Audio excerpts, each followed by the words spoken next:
Chapter 1. The Ghost at His Own Table. Carter Morrow stared at the blinking cursor on his laptop like it held the meaning of life. Didn't.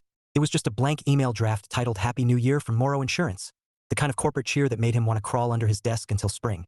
He closed the laptop with a sigh and glanced at the clock. 5:12 p.m. New Year's Eve. Most people were popping champagne or posting inspirational quotes about fresh starts. Carter was still in his office, finishing paperwork for a client who wouldn't read it until mid-January. By the time he pulled into the driveway, the neighborhood was alive with twinkling lights and muffled laughter from houses where families actually seemed to like each other. Carter parked next to Brenda's SUV and sat for a moment, gripping the steering wheel like it was a lifeline. He could already hear the noise inside. The kids arguing over the TV, Brenda on the phone with Marcy, her best friend and unofficial third wheel in their marriage. Inside, chaos reigned. Eric, 13 and perpetually unimpressed, sprawled on the couch, thumbs flying over his phone. Susan, 11 and full of opinions, perched on the armrest watching a slime tutorial. "Hey, Dad," Susan said without looking up. Eric grunted. Carter wasn't sure if that counted as acknowledgement or a digestive issue. Brenda appeared from the kitchen, phone glued to her ear. "Yeah, Marcy, hold on, Carter's home." "Hi, hon." She gave him a quick smile, then turned back to her call. So anyway, the dress was on clearance. Carter hung his coat and tried not to feel like an intruder in his own house. He wandered into the kitchen, where half-prepped snacks cluttered the counters. Chips, salsa, a lonely cheese board that looked like it had given up on life. "Big plans tonight?" he asked the room. Brenda covered the phone. "Just us. Maybe watch the ball drop. Oh, and Marcy might swing by later." Then she was back to laughing at something Carter didn't hear. He opened the fridge, stared at the contents like they might offer emotional support, and grabbed a beer. The first sip was cold and bitter, like the year he'd just survived. Dinner was fine.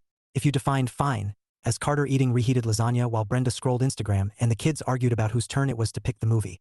At one point, Carter tried to start a conversation. "So, any resolutions?" he asked, forcing cheer into his voice. Susan shrugged. "I'm gonna learn TikTok dances." Eric smirked. "I resolved to not talk about resolutions." Brenda smiled distractedly. "I should probably go to the gym more." Carter waited. Nothing. No one asked about his resolution. No one even looked at him. He felt like a ghost haunting his own dining room. Later, as midnight approached, Carter sat on the couch nursing his second beer while Brenda fussed with the TV remote. The kids were half asleep, curled under blankets. The countdown began 10, 9, 8, and Carter thought about the past year. Father's Day, his birthday, the quiet dinners where his words fell into the void like pebbles in a well. 3, 2, 1. "Happy New Year." Brenda kissed the kids, then leaned over and gave Carter a quick peck on the cheek, the kind you give a distant relative at a funeral. He smiled anyway, because what else could he do? Fireworks exploded on the screen. Carter raised his bottle in a silent toast to himself. This year something changes, he thought, even if it kills me. Chapter 2. The first crack.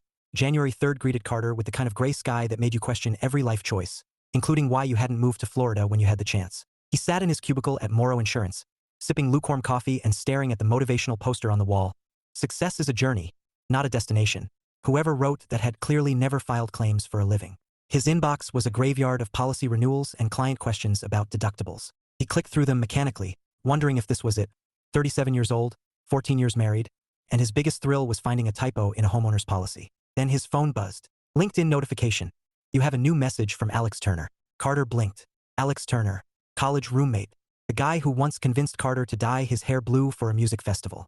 They hadn't spoken in, 15 years? He opened the message. "Hey man, saw your profile pop up. Can't believe it's been forever. How's life treating you?" Carter stared at the screen, a strange warmth blooming in his chest. Someone remembered him. Someone cared enough to ask. He typed back, "Hey Alex, long time. Life's steady. Insurance gig, married, 2 kids. You?" The reply came fast. "Living the dream or pretending to. Running a small marketing firm. We should catch up sometime. Grab a beer." Carter hesitated. Brenda would roll her eyes. Another night out? Really? But then he thought about New Year's Eve, about sitting on that couch like a decorative pillow while his family laughed at memes he didn't understand. "Yeah," he typed. "I'd like that." That night, Carter mentioned it over dinner. "Alex Turner messaged me," he said, spearing a green bean. "From college. Wants to grab a beer." Brenda didn't look up from her phone. "That's nice. I was thinking Friday," Carter added. Hum. Brenda scrolled. "Don't stay out too late." Eric snorted. "You have friends." Carter shot him a look. "Believe it or not, I was cool once." Susan giggled. "Was it before electricity?" Carter grinned despite himself. "Before TikTok, at least." Brenda chuckled softly, but her eyes never left the screen. Carter felt the smile fade. Even when he tried to share something, It was like tossing pebbles into a bottomless well. 2 days later, Carter stood in front of a gym mirror, regretting every life choice that led him here. He'd signed up impulsively after seeing Alex's profile picture. Fit, grinning, holding a craft beer like a trophy. Carter figured if he was going to reconnect with old friends, he should at least look like he hadn't been living under a pile of spreadsheets. The gym smelled like rubber mats and ambition. Carter tugged at his t-shirt, which clung to him in ways that felt personally insulting. He climbed onto a treadmill and punched buttons like he was defusing a bomb. The machine whirred to life. Carter started jogging. 30 seconds in, he was gasping like a man being chased by wolves. A woman on the next treadmill glanced over, eyebrows raised. "First day?" she asked, smiling. Carter wheezed. "Is it that obvious?" She laughed. "You'll survive." Maybe. Her name was Tessa. Bright eyes, quick grin, the kind of person who made small talk feel like an art form. They chatted between Carter's near-death experiences, and for the first time in months, he felt seen. Not as a dad, not as a husband, just as Carter. When he finally stumbled off the treadmill, drenched and dizzy, Tessa called after him. "Same time tomorrow?" Carter grinned weakly. "If I'm still alive." Driving home, muscles aching, Carter felt something he hadn't felt in years. Possibility. It was small, fragile, but it was there. A crack in the gray wall of his life, letting in a sliver of light. Chapter 3. The Forgotten Man. Carter sat at the kitchen table, a legal pad in front of him and a pen poised like he was about to sign a peace treaty. He wasn't. He was about to start journaling. A suggestion from some self-help blog he'd stumbled across at 2 in the morning when insomnia and existential dread were tag-teaming his sanity. The blog promised clarity, purpose, and a renewed sense of self. Carter figured it was worth a shot. Worst case, he'd end up with a notebook full of sarcastic rants. Best case, well, he wasn't sure what the best case was anymore. He wrote the date at the top, January 5th. Then he stared at the blank page, his mind drifting back to the day that started this slow unraveling. Father's Day. It had been a Saturday, warm and bright, the kind of day that begged for backyard barbecues and family laughter. Carter woke up hopeful. Maybe a card, a mug that said "World's Best Dad," something small but meaningful. Instead, Brenda and Susan left for the mall before he finished his coffee. "Just a quick trip," Brenda had said, kissing his cheek. "We'll be back in time for dinner." Eric bolted out the door minutes later, muttering something about meeting friends. Carter waved, telling himself it was fine. They'd do something later. Maybe steaks on the grill. Maybe a movie. Except they didn't. By 7, Carter was alone on the couch, eating leftover pizza and scrolling through social media posts of dads, surrounded by smiling kids and balloons. His phone buzzed. A text from Brenda. "Ran into Marcy. Having dinner with her. Don't wait up." Eric came home around 9, grabbed a soda, and disappeared upstairs without a word. Carter sat there, staring at the dark TV screen, feeling like someone had hollowed him out and left the shell behind.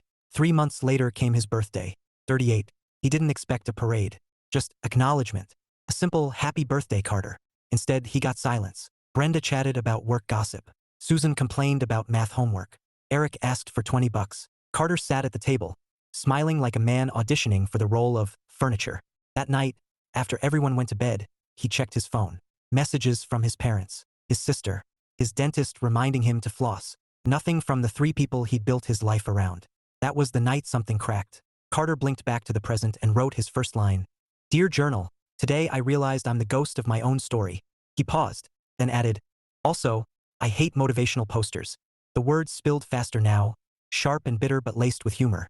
The only armor he had left. Father's Day, ate cold pizza alone. Birthday, celebrated with silence and dental advice.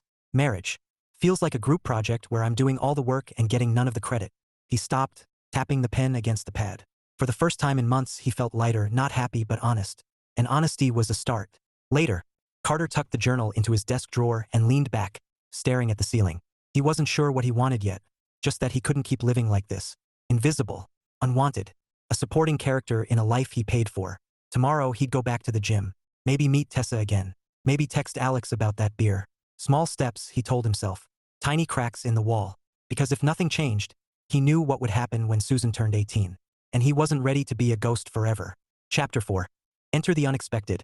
The gym smelled like ambition and disinfectant, a combination Carter found deeply unsettling. He stood by the treadmills, clutching his water bottle like a security blanket, wondering why he hadn't just gone home to binge old sitcoms. Then he saw her, Tessa. She was already jogging, earbuds in, ponytail swishing like a metronome.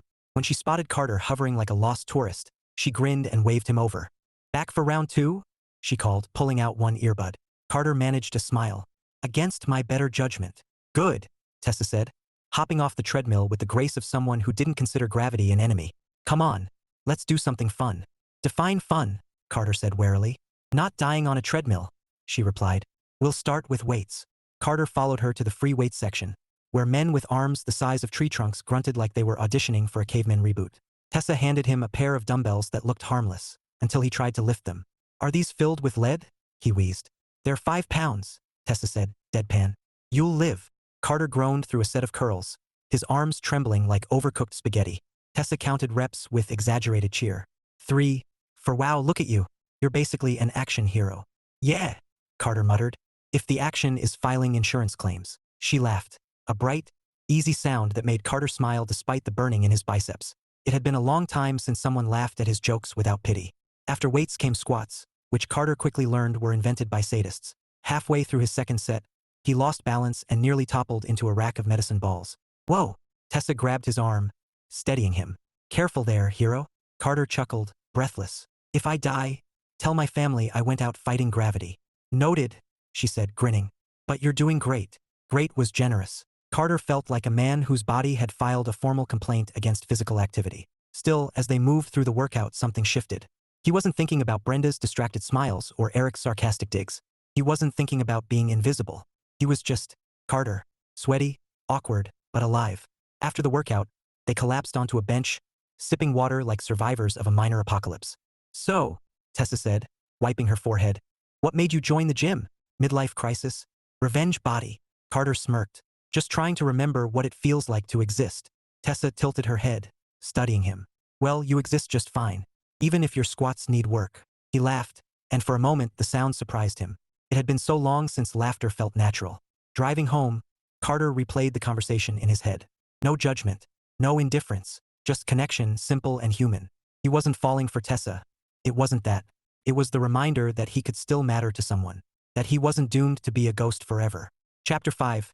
Brenda's World. Brenda Morrow hated January. The holiday glitter was gone, leaving gray skies and credit card bills in its place. She sat at her desk in the school administration office, staring at a spreadsheet of attendance records while the phone rang off the hook. Parents calling about flu season, teachers emailing about missing forms. It was chaos wrapped in fluorescent lighting. She rubbed her temples and thought about the conversation she'd had with Marcy last night. You need a break, Bren, Marcy had said over margaritas. You're running yourself ragged. When's the last time you did something for you? Brenda had laughed because wasn't that the joke? Doing something for herself felt like a luxury she couldn't afford. Between work, the kids, and keeping the house from collapsing into a laundry avalanche, there wasn't much left of her at the end of the day. She glanced at her phone. A text from Carter blinked on the screen. Don't wait up tonight. Grabbing a beer with Alex. Brenda frowned. Alex? The name tugged at a memory. College, maybe? She typed back. Okay, have fun. And that was it. No emoji. No exclamation point. Just, okay. On the drive home, Brenda replayed the text in her head. Carter grabbing a beer with an old friend wasn't a big deal. He deserved it. He worked hard. But lately, something about him felt different. Quieter, but not in the usual way. Like he was holding something back. She pulled into the driveway and sat for a moment, staring at the house. It looked the same as always, warm lights glowing, the wreath still hanging on the door. But Brenda felt a strange unease settle in her chest. Inside, the kids were bickering over the remote. Brenda dropped her purse and kicked off her heels, forcing a smile. Homework done? She asked. Mostly, Susan said, which meant not at all. Eric didn't look up from his phone. Dad's out. Yeah, Brenda said, heading to the kitchen. With a friend. Eric snorted. Dad has friends. Brenda chuckled, but the sound felt hollow. She opened the fridge, staring at the leftovers, and wondered when she and Carter had last gone out together. Not for groceries, not for a school event, just out, for fun. She couldn't remember. Later, after the kids were in bed, Brenda curled up on the couch with her laptop, scrolling through social media. Pictures of smiling couples at cozy restaurants filled her feed. She clicked past them quickly, telling herself it didn't matter. She and Carter were solid. 14 years of marriage wasn't a fairy tale. It was real life. Bills, schedules, compromises. Still, a thought whispered at the back of her mind. When did we stop laughing together? She closed the laptop and stared at the darkened TV screen, feeling the weight of the silence around her. For the first time in a long time, Brenda wondered if she'd been so busy keeping everything running that she hadn't noticed something breaking. Chapter 6. The Comedy of Reconnection.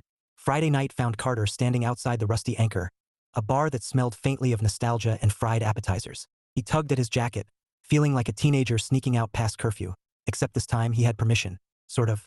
Brenda's "don't stay out too late" text had sounded more like a warning than encouragement. Inside, the place buzzed with laughter and clinking glasses. Carter spotted Alex immediately. Same easy grin, same confident posture, just with a few gray hairs that made him look distinguished instead of old. Beside him were two other familiar faces, Mike and Darren, guys Carter hadn't seen since college parties where the beer was cheap and the decisions were questionable. Look who finally crawled out of suburbia, Alex boomed, pulling Carter into a bear hug that nearly cracked a rib. Man, you look responsible. Carter smirked. That's code for boring, right? Absolutely, Mike said, sliding a pint toward him. Drink up. We're about to dominate trivia night. Trivia night?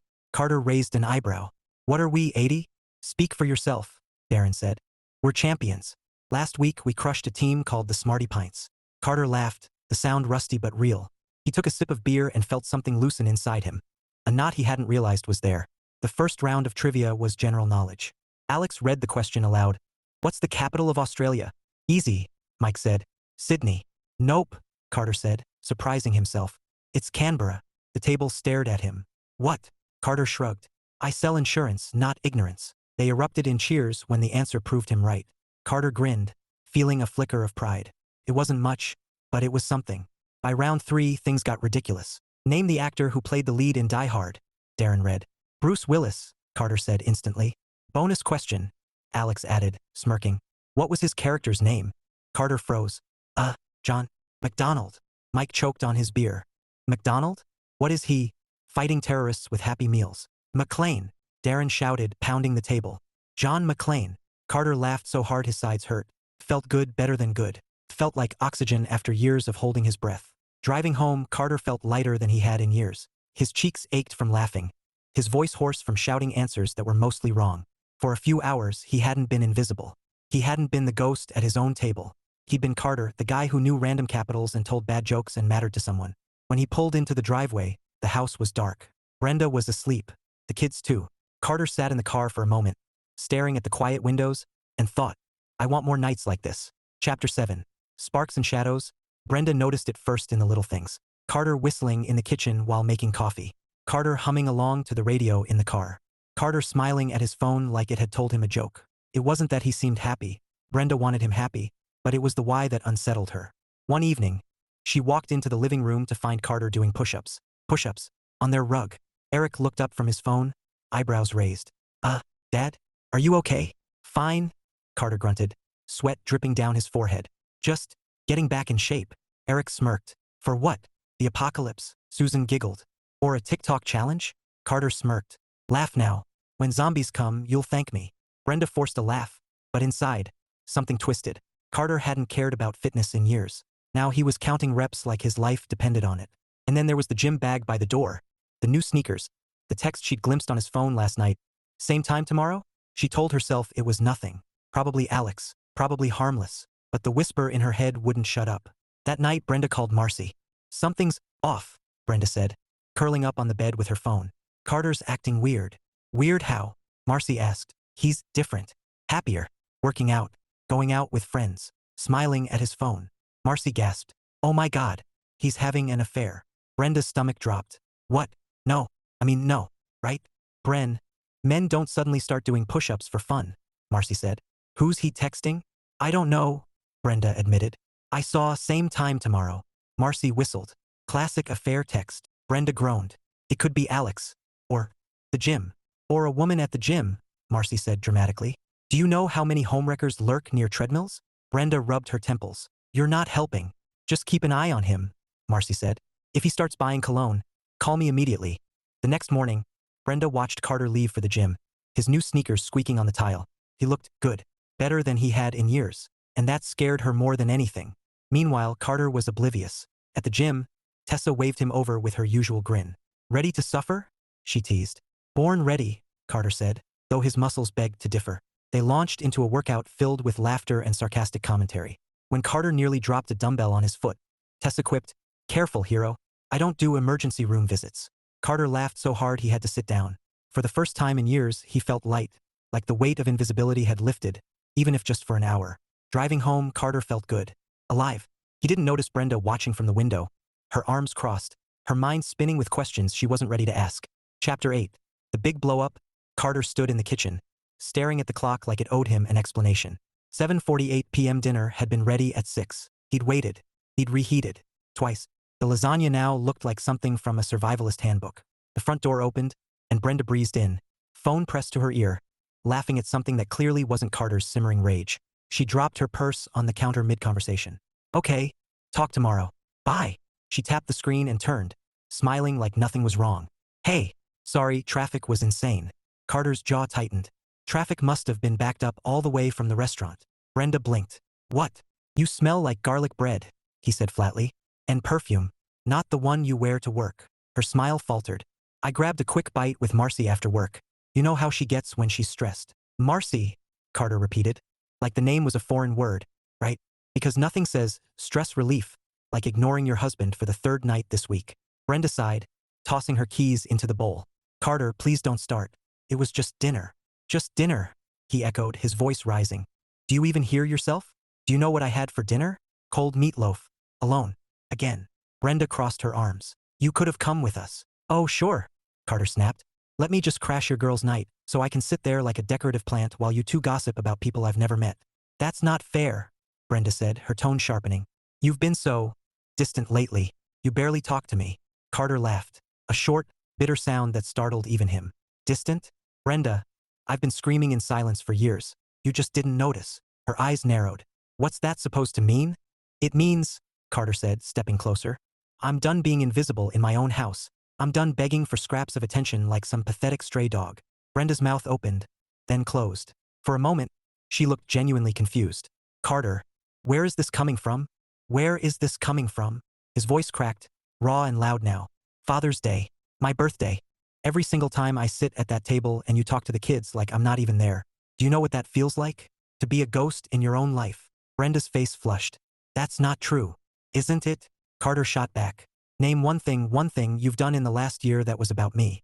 Not the kids. Not Marcy. Me. Brenda opened her mouth, then shut it again. Silence stretched between them like a taut wire. That's what I thought, Carter said quietly. His anger had burned down to something colder now, something heavier. I've been patient. I've been loyal. I've been here. And all I get is ignored. If you even gave me a half of the attention you give Marcy, I would at least believe you still loved me.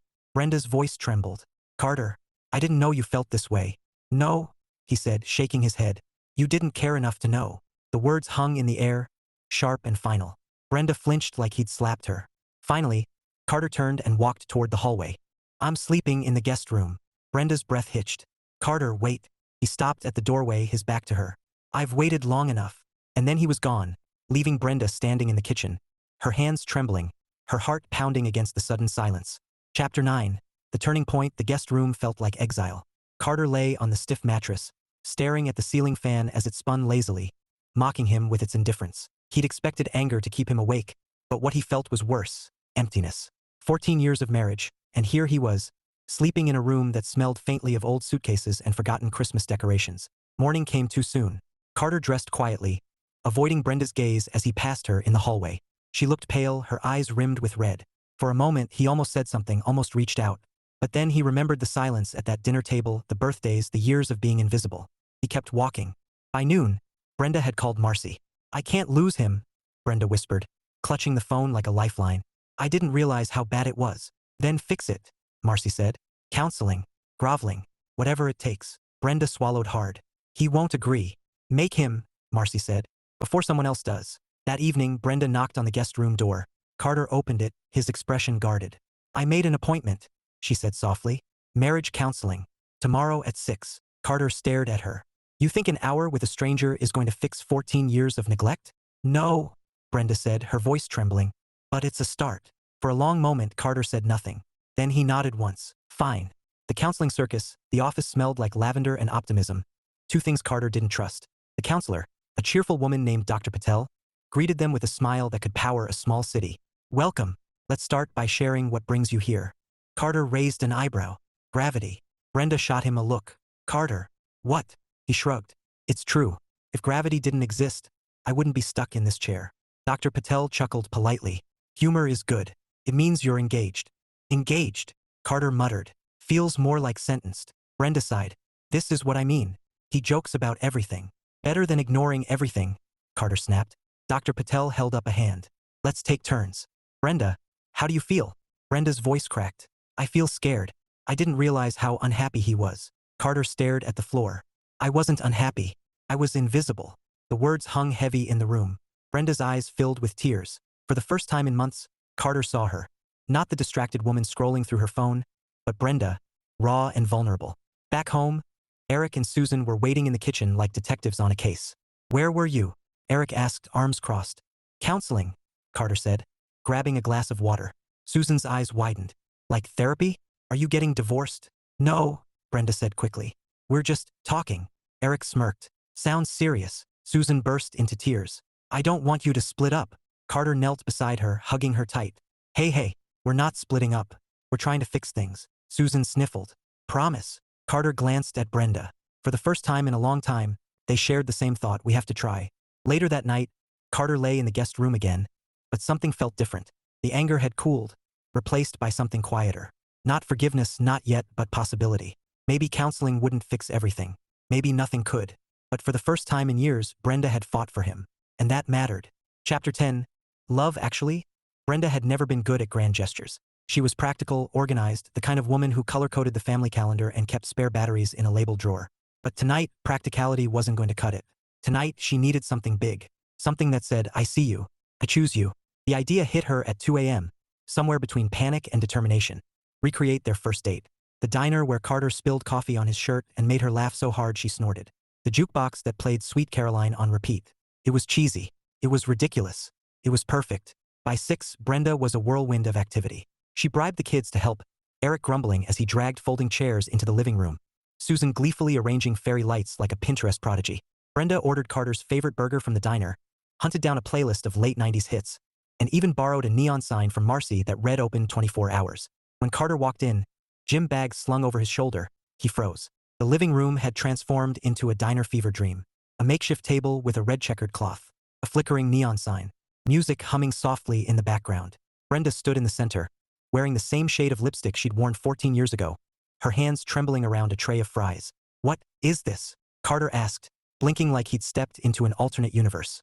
Our first date, Brenda said, her voice shaky but determined. Or, my attempt at it. Carter stared at her, then at the room, then back at her. You turned the living room into a diner? Brenda nodded. I wanted to remind us, why we started. For a moment, silence stretched between them. Then Carter laughed, a warm, startled sound that cracked something open inside him. You even got the fries, he said, stepping closer. And the neon sign. Wow. Brenda smiled nervously. Marcy had it in her garage. Don't ask why. Carter set down his bag and looked at her. Really looked at her. The woman he'd loved for 14 years. The woman he'd almost lost. And suddenly, the weight he'd been carrying felt lighter. Sit with me, he said softly. They ate burgers and fries on mismatched chairs, laughing at the absurdity of it all. Brenda queued up Sweet Caroline, and when the chorus hit, Carter sang. Off-key, loud, and shameless. Brenda joined in, her laughter spilling into the lyrics. For the first time in years, they weren't parents or co-workers or exhausted roommates. They were Carter and Brenda, two people who'd once stayed up until dawn talking about dreams and bad movies. Later, when the kids had retreated upstairs and the neon sign buzzed faintly in the corner, Carter reached across the table and took Brenda's hand. This, he said quietly, means more than you know. Brenda's eyes shimmered. I'm sorry, Carter. For all the times I didn't see you. He squeezed her hand. I'm sorry too, for giving up before I said anything. They sat there, holding hands in the glow of borrowed neon, and for the first time in a long time, Carter felt something he thought he'd lost. Hope. Chapter 11. A new chapter. Sunday dinner smelled like redemption, or at least like roasted chicken and garlic mashed potatoes. Carter stood at the stove, stirring gravy with the kind of focus usually reserved for bomb defusal. Across the kitchen, Brenda set the table, humming softly. It wasn't the awkward silence of the past few months. It wasn't forced cheer either. It was easy. Tentative but easy. Eric wandered in first, sniffing the air like a bloodhound. Oh, real food? Did we win the lottery? Susan followed, clutching a stack of napkins. Mom, Dad's cooking. Is this safe? Carter smirked. Safe? This gravy could win awards. Participation awards, Eric muttered, earning a glare from Brenda. Be nice, she said, handing Carter a spoon. Taste test. He dipped the spoon, offered it to her. Brenda leaned in, lips brushing the edge as she tasted. For a second, their eyes met, just a flicker, but enough to make Carter's chest tighten. Perfect, she said softly. Dinner was different, not because of the food, but because of the laughter. Real laughter, not the brittle kind that cracked under pressure. Eric told a story about his friend's disastrous science project. Susan shared a joke she'd learned on TikTok that made no sense but had everyone giggling anyway. Even Carter chimed in, teasing Eric about his apocalypse push-up comment from last week. Brenda watched him, her smile lingering longer than usual. When Carter caught her gaze, she didn't look away. After the dishes were done and the kids retreated upstairs, Carter stepped onto the back porch. The winter air was crisp, carrying the faint scent of pine. Brenda joined him, wrapping her sweater tighter. Cold? He asked. A little, she said, then added. But worth it. They stood in silence for a moment, watching the stars prick the dark sky. Finally, Brenda spoke. I've been thinking, she said quietly. About us. About everything. Carter waited. I don't want to go back to how things were, she continued. I want better. For both of us. Carter nodded slowly. Me too. Brenda turned to him, eyes shimmering in the porch light. I love you, Carter. I know I haven't shown it the way I should. But I do. For a long moment, Carter said nothing.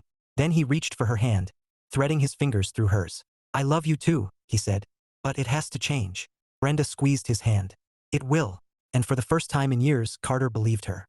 Inside, the neon sign from their diner night leaned against the wall, unplugged but still glowing faintly in the dark. A reminder that love wasn't about perfection. It was about trying. About choosing each other even when it was hard. Epilogue, journal entry, January 18th. Dear Journal, tonight, I ate dinner with my family and didn't feel like a ghost. That's new. Brenda smiled at me, like, really smiled. Not the polite thanks for taking out the trash smile. The kids laughed at my jokes. Okay. Maybe they were laughing at me, but I'll take it. And afterward, Brenda and I stood on the porch holding hands like teenagers who still believe in forever. We're not fixed.